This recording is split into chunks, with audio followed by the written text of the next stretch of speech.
I used to cook for a Hollywood celebrity who made me face away from him whilst he ate. You must remain in the room whilst I dine, he told me 3 years ago, but face the wall and do not turn around until I've eaten every last crumb. I nodded. How will? I will tell you when I've finished, he brashly interrupted, having anticipated my question. And when I made the mistake of breaking his one rule, I saw something terrifying. I hate to disappoint you, but I won't endanger myself by naming this world-famous figure. I've been lying low since February, praying to never cross his path again. I moved from Los Angeles to Toronto, put more than 2,000 miles of deserts, mountains, and woodland between that man and me. Yet, I still feel watching eyes upon me, every single day. I fear that he hopes to silence me before I spill his secret. That's why I won't tell you to run from LA. Nowhere is safe from him. Instead, I'm hoping that putting this story out there will give him no reason to silence me. You're all about to learn the truth, so he'll have to tread carefully in the future. Right? I know I've not named him, but I've put a spotlight on the horrors of the hills. This is a Hollywood icon, and I cooked his lunches and dinners every day from November of 2021 to February of 2024. But one particular lunchtime, an act of recklessness brought my employment to end. A flatbread topped with charred spring onions, chili flakes, and feta. That was the dish. A modest lunch for a self-proclaimed modest man. Perfectly ordinary food. I didn't serve the heart of a stillborn babe. Not the ribs of some famous rival. Just a light, nutritious dish to bridge breakfast and dinner.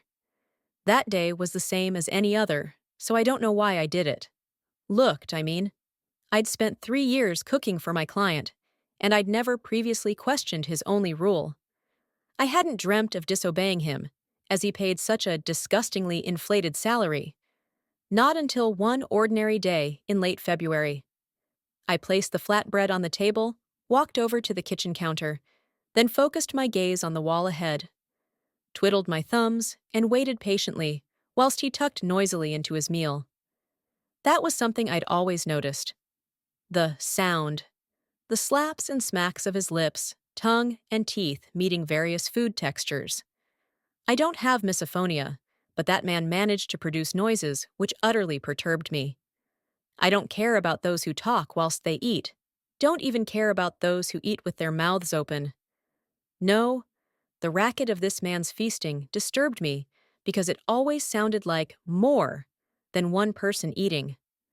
There were even the distant sounds of what I'd convinced myself were tiny voices, as if the man had spent 4 years sneaking friends into the kitchen behind my back. As if they were speaking amongst themselves in hushed tones, muttering odd phrases. Not food reviews, but comments on culture, comments on countries and histories. This tells us, in the mountains of Malaysia, 400 years ago, the snippets of insights were always too quiet to fully distinguish. Of course, it was the wet sloshing and smacking that stole most of my attention. I tried to make meals that were softer, in the hope that this would lead to quieter munching. I served yogurt, risotto, and so on. No matter what I attempted, the sounds never lessened. And I knew that this was no mean-spirited joke. He wasn't sharing a meal with hidden guests, though I certainly wouldn't have been the first woman to find myself at the receiving end of his bizarre antics. Believe me, over the years, I'd considered numerous scenarios in my head, but none of them felt right. None of them warmed my chilled flesh whilst that awful man ate, so I eventually broke. Something came over me. Madness, I suppose, born of years working in a draining environment, all for a healthy heap of bucks. Well, I'd passed my threshold. The money no longer mattered. I had to know. I turned away from the wall. The man at the kitchen table was not eating. Not in any human sense of the word. The sides of his face had opened like the skin of a tangerine, revealing neither hidden tissue nor bone beneath. There was a crater within his skull, a crater into which he was shoveling torn strips of my lovingly cooked flatbread. The meal was not disappearing into a mouth. There was no mouth below the celebrity's unzipped face. Chunks of bread and toppings were washing over a dozen rolling eyeballs, each with a black sclera, a white iris, and a red pupil. Inhuman eyes. Eyes that were not consuming the food, but letting the broken fragments slide off their rolling surfaces, as if absorbing the meal's secrets, learning something from it. And the flatbread did not disappear into the body below. It disintegrated in the black, watery film coating those many eyes. I was too haunted to scream, but I'd already been detected. The celebrity stopped. His hand hovered, and those many eyes, coated in the dissolving crumbs of my meal, swiveled to face me. Then the man started to tremble violently, crushing the remaining handful of flatbread in the pit of his palm. I allowed my mouth to release a meek whimper as flecks of bread clattered against the china plate below. My eyes had already flitted towards the kitchen entrance and the lobby beyond it. The front door was in sight, and my weak legs carried me towards it. But the man did not need to stand to pursue me. He punched his arm forwards, and a long reptilian tentacle tore through his open palm, escaped from its prison of human skin, then shot across the kitchen towards me. I was already crossing the lobby as the lunging limb hissed at me from its black scales. I felt the alien arm's stale breath against my back, cutting through my t-shirt, as that man sought my flesh. Not to eat, but to wash over his many eyeballs. He wanted to soak me up, study me, and as I thought of all of the womanizing he'd done over the years, the many flings who'd come and gone, I wondered whether any of them had met that fate. I fumbled with the latch for an eternal second, flung the door open, and triumphantly made it to the porch. But the fine prick of a sharp limb caught my spine as I stumbled onto the driveway, instantly stained my shirt with a staggeringly large pool of blood.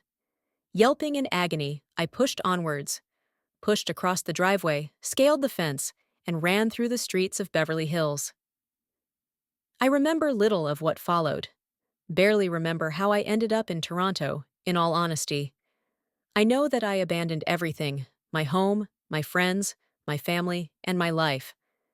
In spite of that, this nightmare isn't over. For months, I have felt something watching me. I'm convinced. Just as I'm convinced that this celebrity eats more than people food. I will handle my own breakfasts, the star firmly told me back in 2021. I replied, "Are you sure?" I make a mean. "You would not want to cater to my morning needs," he half growled.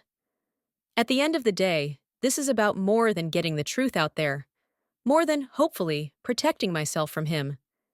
This is a cautionary tale. No matter how good the pay, do not become any celebrity's personal chef in LA.